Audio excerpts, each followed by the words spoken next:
Se pretende apoiar nosso canal e ajudar na geração contínua de conteúdo para você, é fácil. Basta visitar o link da lojinha na descrição sempre que precisar comprar algum produto. Com esse gesto simples, você estará oferecendo um apoio valioso. Porque o sofrimento é inevitável. Não tem como a gente dizer não vamos sofrer. Mas à medida em que a gente vai colocando sabedoria na dinâmica da nossa vida, o sofrimento ele vai se tornando pedagógico em nós. A gente começa a aprender com ele. E até para enfrentar o sofrimento a gente precisa dessa disciplina diária. Até mesmo uma certa paciência, né? Sem a paciência, sem entender que o processo é um dia de cada vez, a gente não consegue superar. O luto, ele é um processo humano, inevitável, que Deus não pode tirar de nós. É sempre desafiador a gente pensar nisso, né? Porque às vezes a gente tem uma visão muito ingênua de que Deus vai nos privar do sofrimento. Eu acho que é igual o corte. Depois que a gente é cortado, a carne precisa viver o processo da cicatrização. Deus não tem como ter, é difícil ficar dizendo isso, né? Deus não tem, parece que nós estamos colocando limite à sua ação. É que nós, enquanto criaturas, nós vivemos um processo que precisa ser respeitado. Deus não invade as nossas regras. Deus não quebra as nossas regras. Então, se eu corto a mão, viverei o processo da cicatrização. Acreditar em Deus não retira de mim, claro, o direito de pedir a Ele que me ajude a viver o processo da cicatrização. Mas Deus não vai cicatrizar por mim o que eu preciso cicatrizar. Então é nessa hora que nós precisamos buscar também recursos humanos, pessoas que nos amam, mesmo porque essa ação sobrenatural de Deus em nós, ela passa também pelas situações naturais. E Glaucia, esse momento de sofrimento tão agudo, ele carece de ser vivido em boa companhia. É por isso que os grupos de terapia são tão saudáveis na vida de pessoas que precisam superar tragédias. Vejo muito isso pelo Brasil afora. Grupo de mães que perderam filhos, que geralmente nascem de iniciativas assim, né? Na tentativa de administrar uma dor, eu me junto àquele que está tentando fazer a mesma coisa. Os iguais se aproximam. A dor em comum é o ponto de partida e o ponto de chegada daquele encontro. E é tão interessante quando nós identificamos que esses grupos, eles vão sendo alimentados, eles vão sendo nutridos pela própria vontade de superar. Eu quero superar a minha dor, sinto que a dinâmica terapêutica me ajudou a dar passos na direção dessa superação, então eu quero que a outra pessoa viva o mesmo que eu consegui viver. Está me fazendo bem, quero que lhe faça também. Sei exatamente o que você está passando agora, os primeiros meses são assim mesmo, diz aquela que já está há 3 anos de sua tragédia. O primeiro mês, o segundo, é assim mesmo. Ela já conhece o processo, porque ele é normativo. O que é processo normativo? O que acontece dentro de uma norma, é para todos. Eu não tenho como sepultar o meu pai hoje e amanhã estar trabalhando como se nada tivesse acontecido. A não ser que eu não tivesse nenhuma ligação com ele.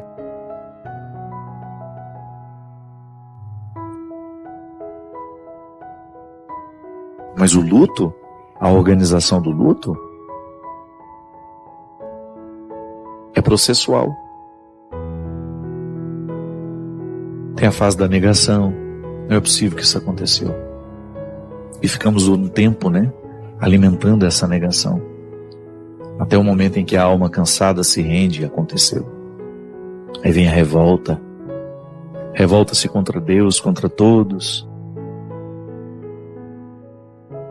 Depois, o tempo, esse pedagogo, se encarrega de soprar um vento que vai retirando um pouco a poeira da mágoa, do ressentimento.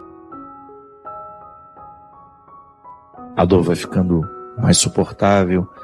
A gente começa a unir uma peça a outra e a gente percebe que não foi Deus que matou o nosso filho, que a vida é assim mesmo, as tragédias acontecem, mesmo quando Deus não quer que aconteça, porque muitas vezes nós somos negligentes na parte que nos cabe do milagre da vida.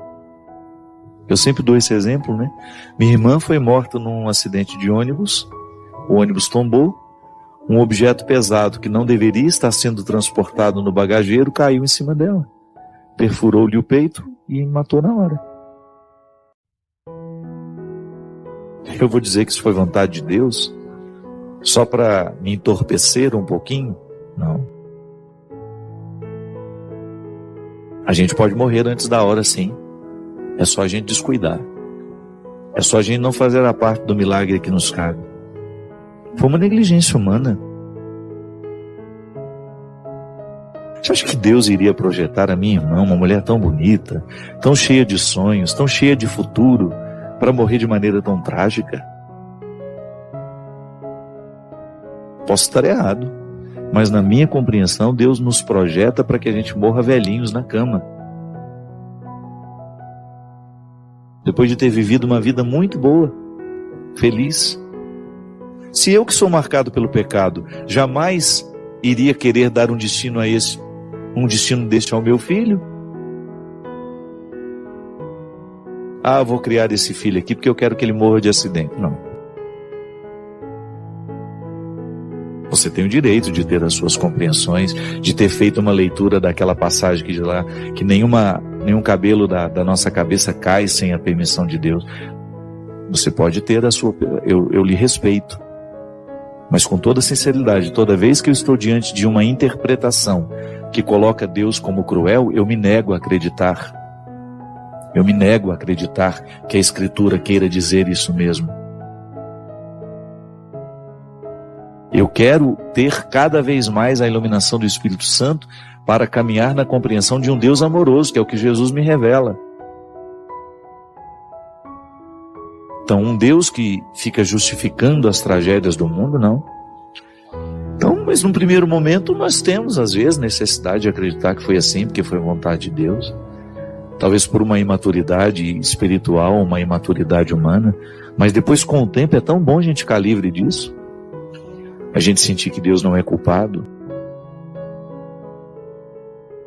A gente alforriá-lo das tragédias.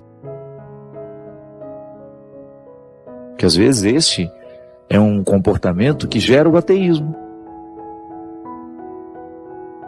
Se eu acredito num Deus que é pior do que eu, e fico tentando ensinar isso aos outros, isso não passa pelo filtro da inteligência do outro, ele recusa inconscientemente o Deus que eu apresento. Sabe? Que às vezes acontece isso, né? Eu tenho que abrir mão da minha inteligência para acreditar em Deus? Não. Eu quero crer com muita consciência, eu quero crer com todos os meus recursos aguçados. Essa história de que Deus mata a gente no trânsito, porque chegou a nossa hora, eu não consigo entender. Agora, posso compreender que aquela negligência humana se torna para mim um ponto de reflexão para ajudar a orientar a minha conduta daqui para frente, que é tão natural isso em nós, né? Você que quando deu à luz, você que me assiste, que é mãe, você sabe exatamente o que eu estou falando. Você olha para o seu filho, você consegue em alguma hipótese do seu amor, querer um futuro trágico para ele? Não. Mas por que a gente pensa isso de Deus, então? Quem nos desvirtuou para que nós tivéssemos a coragem de atribuir uma monstruosidade dessa a Deus. E se você escuta isso, que Deus quis aquela tragédia, não soa estranho para você? Não parece que nós estamos dando crédito a uma fé que encurralou Deus dentro de um contexto de crueldade que não o pertence? Como é que a gente vai se deparar isso com essa história que o Evangelho nos apresenta o tempo todo, Deus querendo a vida? Se escolhes, né? Em Êxodo já tem essa passagem que depois é trazida de outra forma no Novo Testamento.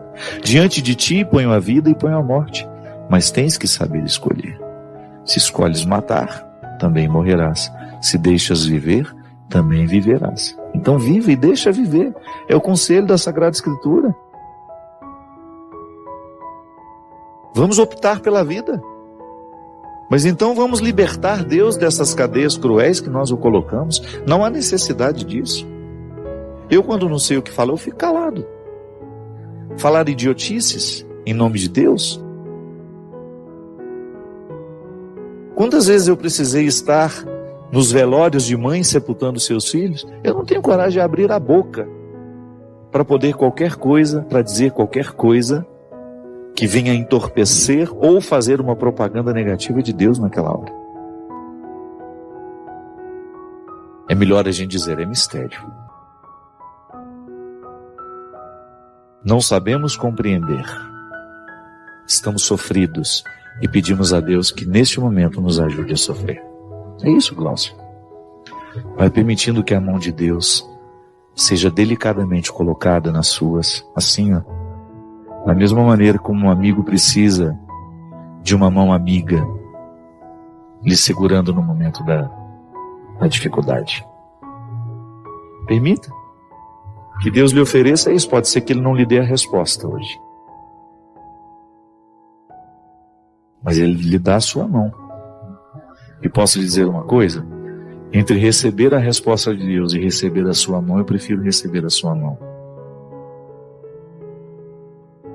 Porque eu sigo sem saber por que aconteceu. Mas eu sigo em paz. Porque comigo é assim, o tempo todo. O tempo todo, na minha experiência de ser quem eu sou, eu preciso lidar com realidades obscuras do meu temperamento, do temperamento do outro, da minha vida, na vida do outro.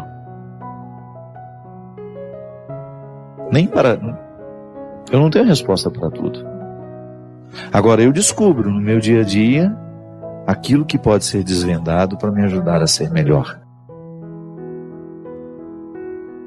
para me ajudar a superar, para poder ultrapassar o contexto do convencional, daquilo que eu já achei de mim, sabe? Ir buscando a minha melhor versão, tendo cada vez mais esse Deus livre desses fardos horrorosos que nós colocamos sobre Ele. Foi a vontade de Deus aquela tragédia. Deus quis assim. Eu acho que não precisamos ficar fazendo isso para a gente poder acreditar. Sabe, é mais maduro da nossa parte, é mais honesto a gente assumir a responsabilidade e a gente enfrentar o processo, a cura que vem aos poucos. A alma está ferida, está sentindo que está incômodo, preste atenção naquilo que lhe incomoda, preste atenção naquilo que está ferido. Crie ritual de cura. Engraçado, gente, o próprio Espírito nos diz o que a gente deve fazer. O luto não é outra coisa senão o processo de ouvir a voz do Espírito em nós, nos dando até a dar o direito da revolta. É humano? Deus não vai nos privar do que é humano. Agora, a minha vida espiritual vai me dando consciência disso. E você vai galgando os degraus dessa superação. Isso é fazer o que Tiago estava dizendo na carta. Viver a provação, viver a luta, certos de que uma vitória nos espera. Ninguém fica desamparado depois de ter combatido o bom combate. Porque o reconhecimento a gente experimenta na alma. Não é de fora. É a satisfação que a gente tem de ter feito o que deveria ter feito. De ter agido como deveria ter agido. É isso que vale. Ao final de tudo é isso que vai contar. A coroa da vitória, a coroa da vida, é essa satisfação que experimentamos interiormente de estarmos no caminho certo. É o que eu lhe desejo. Que você tenha coragem de mexer na estrutura da sua vida, modificar o que você precisa modificar, disciplinar-se no que você precisa disciplinar-se, para que você tenha direito de desfrutar de uma vida de qualidade aqui. A eternidade é consequência. Derrame sobre nós a bênção e a proteção do céu, do Deus Todo-Poderoso, Pai, Filho e Espírito Santo.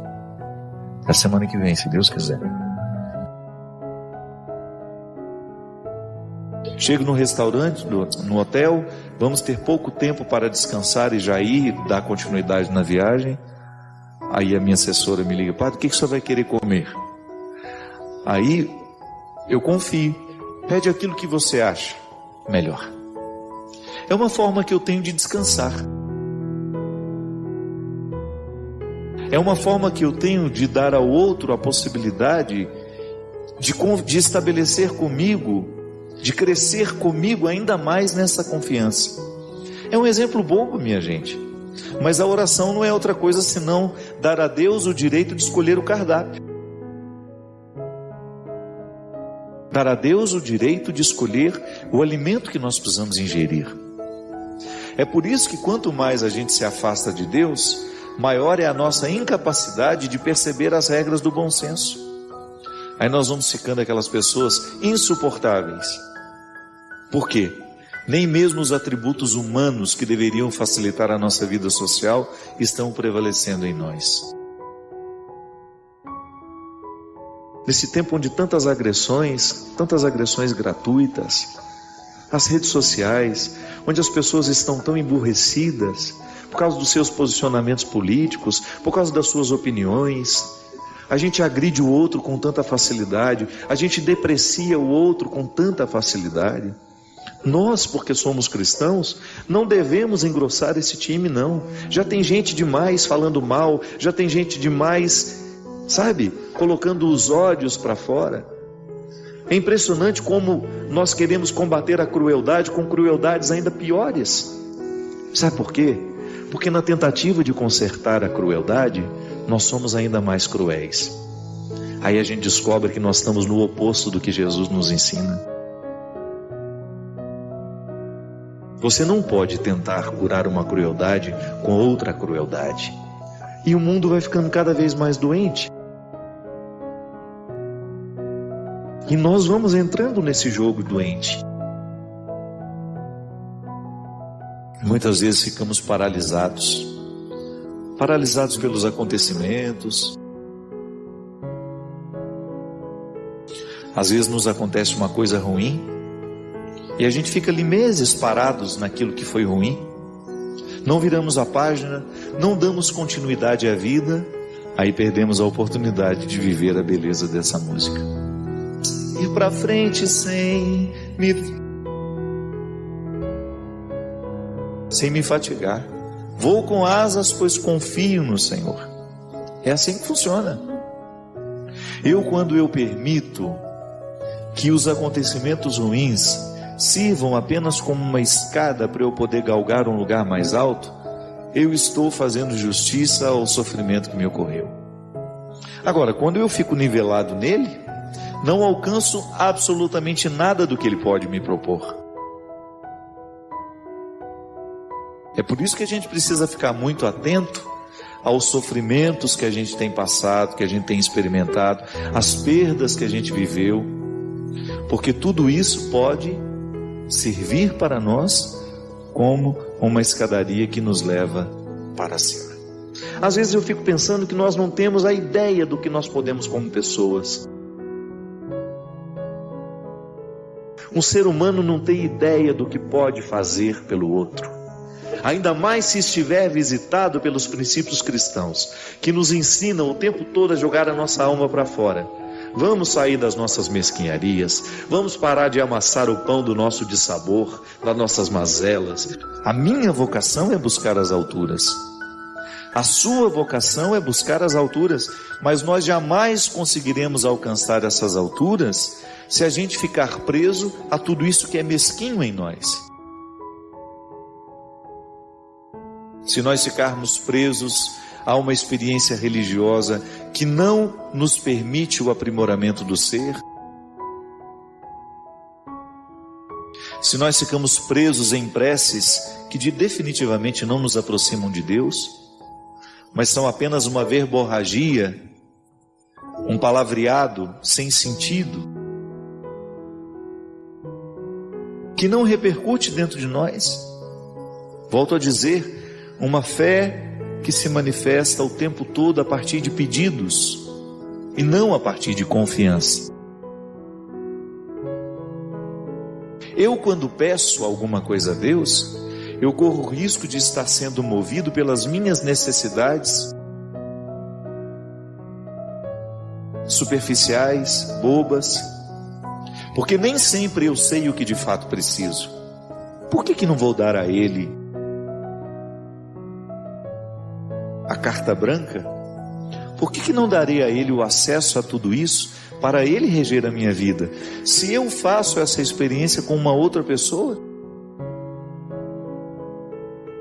se eu faço a experiência de confiar a minha vida a uma pessoa que também é marcada por limites como eu sou, não farei isso com Deus?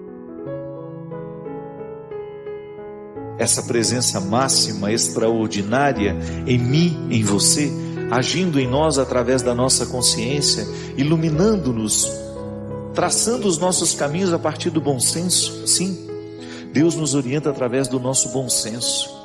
Se você quiser identificar se aquilo é para você ou não, use o seu bom senso. A voz de Deus repercute profundamente ali, no momento em que nós ousamos escutar a voz interior que em nós funciona como bom senso. É essa confiança que nós precisamos buscar diariamente, volto a dizer, para que a nossa fé deixe de ser de pedidos e passe a ser de entrega, de confiança. Aliás, a confiança é uma das mais belas virtudes que nós podemos experimentar em uma pessoa. Você sabe muito bem disso, a vida nos ensina que nada pode nos enriquecer mais do que a gente ter pessoas em quem a gente confia. Pessoas com as quais a gente conta. Tão raro nos dias de hoje, né? As pessoas se descartam tão facilmente. As pessoas fingem amor, fingem fidelidade. E de repente, quando a gente se descobre fazendo uma experiência positiva de confiança com alguém, é como se um conforto existencial pudesse trazer um sentido muito pleno à nossa vida. Quando eu tenho a oportunidade de passar pela vida de uma pessoa e fazer o bem, é Deus que está passando na vida daquela pessoa através de mim. Quando você tem a oportunidade de oferecer o seu conhecimento para facilitar a vida do outro. É tão bonito quando nós encontramos o profissional que faz questão de ensinar ao outro aquilo que sabe. Quando você vai ser atendido por um médico e o médico faz questão de olhar no seu olho e de explicar o que você tem, como será o tratamento, por que talvez você tenha tido aquilo. Quando ele coloca o conhecimento dele para ajudar a aliviar a dor, a sua ansiedade, a sua angústia. Eu posso ir muito além de onde estou. Isso é uma verdade. Eu ainda não alcancei tudo o que posso alcançar, como padre, como homem que sou. Você ainda não alcançou aquilo que você pode alcançar como pessoa. Tantas virtudes à nossa esfera, tantas coisas bonitas podendo serem vividas, e a gente não vive porque a gente não chega lá. Às vezes nós somos cruéis assim dentro da nossa casa. Nós queremos combater uma crueldade com uma outra crueldade ainda maior. E justificados. Nós nos justificamos porque somos cruéis. E perdemos a oportunidade de sermos essa mão de Deus na vida do outro. Tanta gente sofrendo hoje, minha gente. Tanta gente nas UTIs, tanta gente nos hospitais, abandonados, sozinhas, tanta gente na prisão. E o mundo cada vez mais cruel. Porque falta essa consciência do que nós podemos. Quem são os nossos inimigos hoje? Eu gosto de pensar que o pior inimigo que eu tenho sou eu mesmo. Quando eu, consciente ou inconscientemente, fico colocando obstáculos ao meu crescimento, por exemplo. Quando eu deixo prevalecer o meu ciúme, a minha vaidade, e eu perco a oportunidade de alcançar algumas dimensões do ser, que só podem ser alcançadas se eu não estiver sob o domínio do meu ciúme, se eu não estiver sob o domínio da minha vaidade. Então, a minha oração de confiança, ela será sempre uma abertura de coração que me colocará diante de Deus assim: Senhor, Tu sabes o que é melhor para mim. Me dê esclarecimento, proteja-me das ciladas do demônio, para que eu não me desvie do caminho que me levará ao lugar que o Senhor gostaria que eu chegasse. A gente sabe que a plenitude não é para nós. Isso é só depois na eternidade. Humanamente a gente nunca vai experimentar a plenitude. Não cabe dentro de nós o que é pleno. Nós não suportaríamos. Para usar uma linguagem bíblica, nós somos vasos que não suportariam o líquido da plenitude. Não é assim? Em muitos momentos da Sagrada Escritura você tem a plenitude como uma proposta para o futuro. Nós humanamente nós não suportamos o que é pleno, não damos conta disso. Então a gente vai em partes, e é assim que a gente se realiza. Mas a oração do dia a dia é interessante demais, você começar a perceber que você pode fazer a sua vida, toda ela, ser oração. Então está dentro do carro, seu pensamento se eleva, e você começa a tratar com ele as suas questões, você começa a dividir com ele as suas ansiedades. Tem gente que fica amassando o pão do dissabor o tempo todo. O tempo todo está reclamando da vida, o tempo todo está reclamando da vida. Minha vida não presta, minha vida é isso, minha vida não presta, minha vida não presta, minha vida não presta. Abre a janela dessa casa, para de amassar esse pão. Vai fazer um trabalho voluntário, vai encher a sua alma de alegria de outra forma. Vai descobrir que você pode ser mão de Deus na vida de outra pessoa. Pare de idealizar a vida não é perfeita para ninguém. Se eu tiver a oportunidade de abrir o meu coração, você vai ver que minha vida não é perfeita, a vida do Cristian não é perfeita, a vida de quem nos assiste não é perfeita. Nós não podemos idealizar. Às vezes você olha o outro, nossa, como a vida daquela pessoa é maravilhosa. Você não sabe. Você desconhece os bastidores que aquela pessoa precisa enfrentar diariamente. Vida perfeita ninguém tem. Agora, nós temos a oportunidade de descobrir um significado para essa vida e torná-la cada vez mais bonita. É como conhecer outra pessoa. A gente confia à medida em que a gente conhece. Você não começa Você não fica confiante da noite para o dia. Você pode até se encantar da noite para o dia, mas o encantamento ainda não é confiança. A confiança, ela só se estabelece entre duas pessoas à medida em que nós vamos vivendo as provas que vão purificando aquilo que depois aquilo que mais tarde nós chamamos de confiança. São gestos pequenos que a gente vai identificando que ali a gente pode confiar. E é por isso que a fé em Deus, ela vai amadurecendo e vai colocando em nós uma confiança. Confiar, minha gente. É tão bonito a gente caminhar na direção de uma fé que se expressa pela confiança. Não entendo nada do sofrimento que agora me ocorre, mas eu confio, Senhor. Não tenho ideia de onde essa dor possa chegar. Não sei por que ela chegou e não sei aonde ela vai chegar, mas eu confio que o Senhor está cuidando de mim neste momento.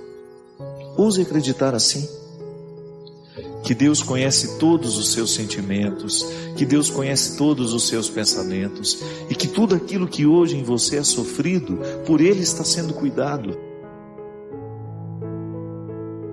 Olha, minha gente, eu digo como padre, anuncio o Evangelho todos os dias, de alguma forma eu anuncio. Nunca vi uma palavra no Evangelho que fosse desfavorável a uma pessoa. Que a palavra, ela pode ser expressão de um bem-querer ou de um mal-querer. Nunca encontrei no Evangelho, nunca encontrei na Sagrada Escritura, na palavra de Jesus, alguma coisa, alguma frase, algum conselho, algum gesto que pudesse ser expressão de desamor. Não. Em todos os momentos, em todos os encontros, Jesus somente pretende beneficiar as pessoas. Com o crescimento, com a vida nova, com a ressurreição, com a superação de tudo aquilo que no passado não valeu a pena. É sempre uma palavra amorosa. É sempre uma palavra dedicada ao crescimento. Padre Fábio, por que esses tempos são de tantas inseguranças? Por que sofremos tanto nesses dias de hoje, com as nossas inseguranças nos relacionamentos, nas amizades, nos namoros, nos casamentos, enfim. Estamos todos imersos em uma grande rede onde as pessoas se descartam com tanta facilidade. É verdade. Aliás, eu tenho ficado assim, é uma característica da pós-modernidade, né? Falar um pouquinho de filosofia aqui, só para a gente introduzir, né? Vocês sabem que na história da filosofia, nós sempre tivemos grandes questões que norteavam os filósofos. Por exemplo, a primeira fase da filosofia no mundo foi a mitologia. Então todo mundo queria explicar a origem do universo. Então muita criação mítica, a filosofia nasceu da mitologia. Logo depois nós temos aquela fase em que os filósofos se ocupavam das questões físicas, porque eles queriam dar uma explicação da origem do universo. Igual estão hoje querendo, né, simular o Big Bang para poder descobrir a origem do universo. Então os filósofos, eles se ocupavam, por exemplo, tudo nasceu da água, tudo nasceu da terra, tudo nasceu do fogo. A questão era física. E toda a filosofia daquela época girava em torno de um mesmo objetivo. Depois vinha a Idade Média. O sagrado toma conta da reflexão. Tudo o que se reflete é em torno de Deus. Tudo o que se reflete é em torno do sagrado. A filosofia fica o tempo todo girando em torno das questões religiosas. Pois na Idade Moderna é a razão. A grande questão que motivou a filosofia na Idade Moderna foi a razão, a intelectualidade, o conhecimento. Gente, uma das características da pós-modernidade, que é justamente o tempo depois da modernidade, é justamente não ter um fator em comum para a reflexão filosófica. Em outros tempos era como se nós tivéssemos uma mesa redonda, onde todo mundo senta para conversar. Então a mesa é essa aqui, ó.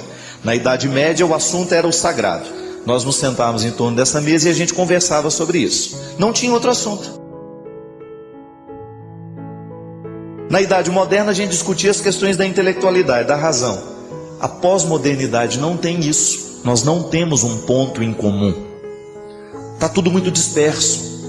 Tanto é que tem uma expressão de Marx, um dos grandes filósofos dos nossos tempos, contemporâneo praticamente, que era justamente, ele tinha uma frase assim: tudo o que é sólido desmancha no ar.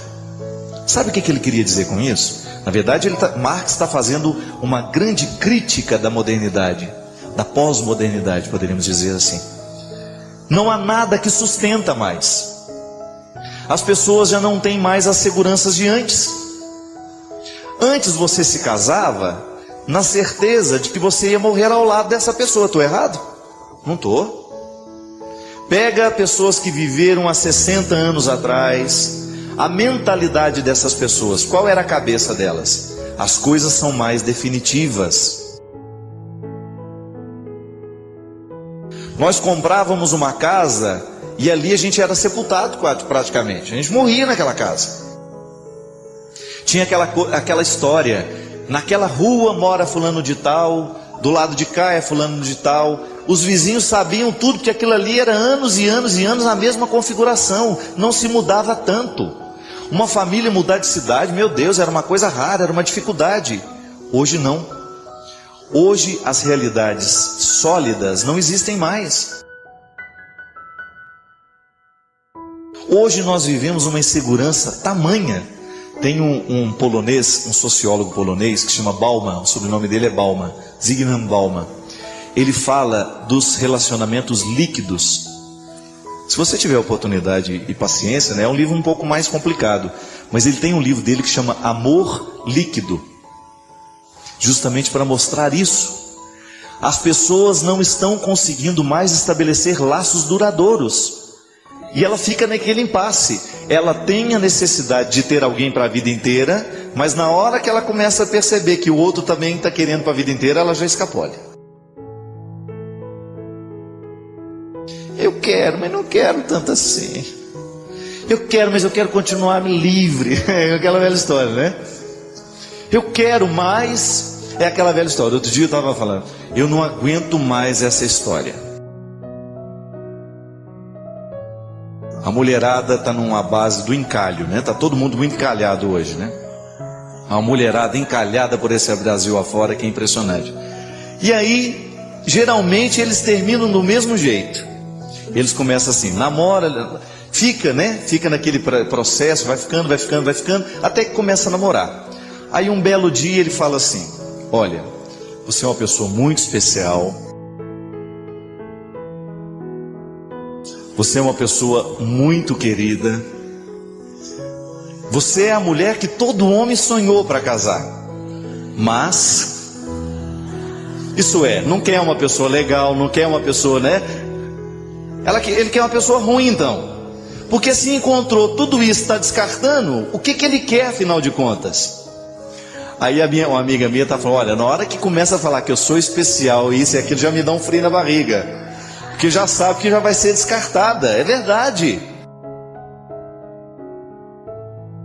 Agora eu pergunto para vocês: como é que nós vamos curar isso dentro de nós? É verdade, hoje está todo mundo muito instável. As nossas relações humanas são líquidas. O sociólogo polonês tem razão. Gente, você experimenta isso na sua carne. As relações são líquidas, elas não valem muita coisa a mais.